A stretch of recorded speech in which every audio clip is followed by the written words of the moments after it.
Item ಯಾವುದೇ ಇರಲಿ try ಮಾಡಿ ಆಚಿ ಚಿಕನ್ ಮಸಾಲಾ. ಹಾವು ಕಚ್ಚಿ ಗೋವಾ ಕಾಂಗ್ರೆಸ್ ಅಭ್ಯರ್ಥಿ ಡಾಕ್ಟರ್ ಕೇತನ್ ಭಾಟಿಕರ್ ಸಾವನ್ನಪ್ಪಿದ್ದಾರೆ. ಉತ್ತರ ಕನ್ನಡ ಜಿಲ್ಲೆಯ ಜೋಯಿಡಾ ತಾಲೂಕಿನ ಅನಮೋಡ್ ಬಳಿ ನಡೆದಿರುವಂತಹ ಘಟನೆ ಇದು.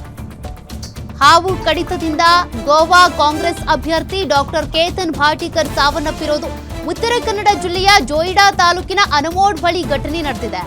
ಗೋವಾದಿಂದ ಬಂದಿದ್ರು ಇವರು ಸಭೆಗೋಸ್ಕರ. ಡಾಕ್ಟರ್ ಕೇತನ್ ಭಾಟಿಕರ್ ಕಾಡಿನ ಪ್ರದೇಶದಲ್ಲಿ ಮೂತ್ರ ವಿಸರ್ಜನೆಗೆ ತೆರಳಿದ್ರು. ಈ ಸಂದರ್ಭದಲ್ಲಿ ನಾಗರ ಹಾವು ಕಚ್ಚಿದೆ. ತಕ್ಷಣ ಗೋವಾದ ಬಾಂಬೋಲಿನ್ನ ಜಿಎಂಸಿ ಆಸ್ಪತ್ರೆಗೆ ದಾಖಲಿಸಲಾಗಿತ್ತು. ಆದರೆ ಚಿಕಿತ್ಸೆ ಫಲಿಸದೆ ಆಸ್ಪತ್ರೆಯಲ್ಲಿ ಕೊನೆಯುಸಿರೆಳೆದಿದ್ದಾರೆ ಡಾಕ್ಟರ್ ಕೇತನ್ ಭಾಟಿಕರ್. ಘಟನೆ ಸಂಬಂಧ ಗೋವಾದ ಕೋಲಂ ಪೊಲೀಸ್ ಠಾಣೆಯಲ್ಲಿ ಪ್ರಕರಣ ದಾಖಲಾಗಿದೆ.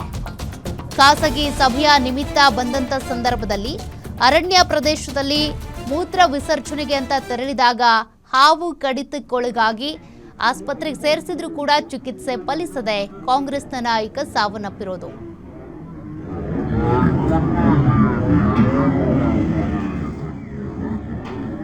ನೋಡಿ, ಗೋವಾದಿಂದ ಬಂದಿದ್ರು ಇವರು. ಉತ್ತರ ಕನ್ನಡ ಜಿಲ್ಲೆಯ ರಾಮನಗರ ಅಂತ ಅಲ್ಲಿ ಸಭೆ ಇತ್ತು ಅನ್ನುವಂಥ ಕಾರಣಕ್ಕೆ ಸಭೆ ನಿಮಿತ್ತ ಬಂದಂತ ಸಂದರ್ಭದಲ್ಲಿ ಹೀಗೆ ಮೂತ್ರ ವಿಸರ್ಜನೆಗೆ ಅಂತೇಳಿ ಕಾರ್ ನಿಲ್ಲಿಸಿ ಅರಣ್ಯ ಪ್ರದೇಶಕ್ಕೆ ಹೋದ ಸಂದರ್ಭದಲ್ಲಿ ನಾಗರ ಹಾವು ಕಚ್ಚಿದೆ. ತಕ್ಷಣವೇ ಜಿಎಂಸಿ ಆಸ್ಪತ್ರೆಗೆ ದಾಖಲು ಮಾಡಿದ್ರು ಕೂಡ ಅವರಿಗೆ ಚಿಕಿತ್ಸೆ ಫಲಿಸಿಲ್ಲ. ಹೀಗಾಗಿ ಮೃತಪಟ್ಟಿದ್ದಾರೆ ಅನ್ನೋದು ಗೊತ್ತಾಗ್ತಾ ಇದೆ.